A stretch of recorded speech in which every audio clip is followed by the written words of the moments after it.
Aunty, আমাকে একটা প্রশ্ন, আমার একটা প্রশ্ন খুবই যাচ্ছে। আমাকে বলবে দরজায় নৃসিংহদেবের যে ফটোটা, এই যে যুদ্ধের ফটোটা কেন লাগানো, মানে তুমি রেখেছো? আসলে ব্যাপারটা কি বলতো, নৃসিংহদেব দশাবতারের একটা অবতার। এটা কি তুই জানিস? দশাবতার, হ্যাঁ। আচ্ছা, দশাবতারের একটা অবতার। হিরণ্যকশিপু বলে এক হ্যাঁ। দানব ছিল, তার পুত্র ছিল প্রহ্লাদ।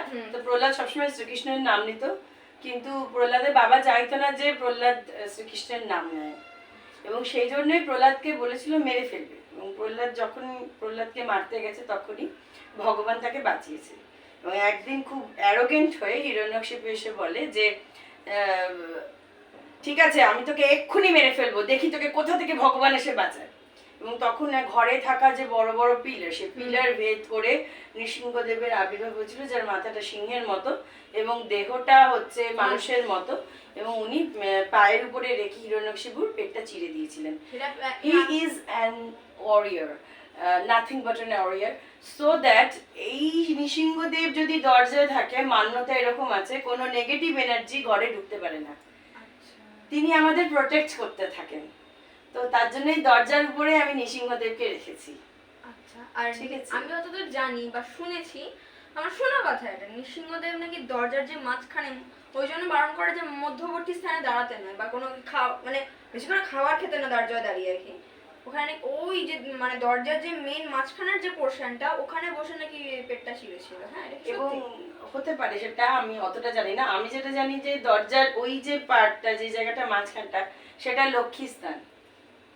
সেই জায়গাটা লক্ষ্মী স্থান, যে কারণে ওই জায়গাটা সবসময় পরিষ্কারও রাখতে হয়। গিয়ে বাইরে গিয়ে খাওয়া দরকার, ভেতরে গিয়ে চৌকাঠে বসে যে খেতে নেই, তার কারণ ওটা যে মান্যতা আছে, এটা একটা লক্ষ্মী স্থান। ওই জায়গাটাতে লক্ষ্মীর নিবাস, যে কারণে অনেকে হলুদ গুঁড়ো ওর মধ্যে দেয়। হ্যাঁ, আমি দেখেছি হলুদ গুঁড়ো দেওয়া। হ্যাঁ, তাতে কি হয়, লক্ষ্মীর আগমন হয়, তাতে অনেক লক্ষ্মীর আগমন হয়।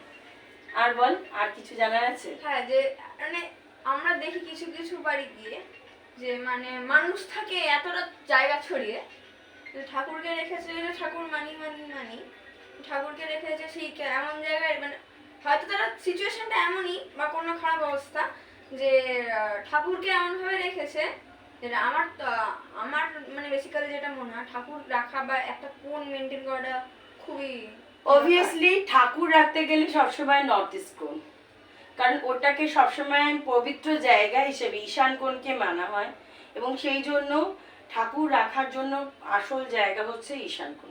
তবে হ্যাঁ, তুই যদি ভাবিস ঈশান কোণটাকে আরো অন্য কাজে লাগাবি, হ্যাঁ রাখতে পারিস। অনেকে ঈশান কোণে ঠাকুর না রেখে পূর্ব দিকেও রাখে, উত্তর দিকেও রাখে, কিন্তু মুখটা থাকবে, যখন উত্তরের দিকে থাকছে তখন দক্ষিণ দিকে মুখ থাকবে ঠাকুরের, আর পূর্ব দিকে থাকলে মুখটা হবে পশ্চিম দিকে।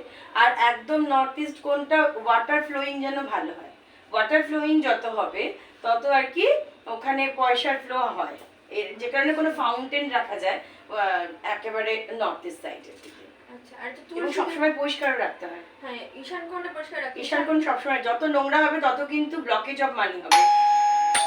ব্লকেজ, দেখ তো কে এলো।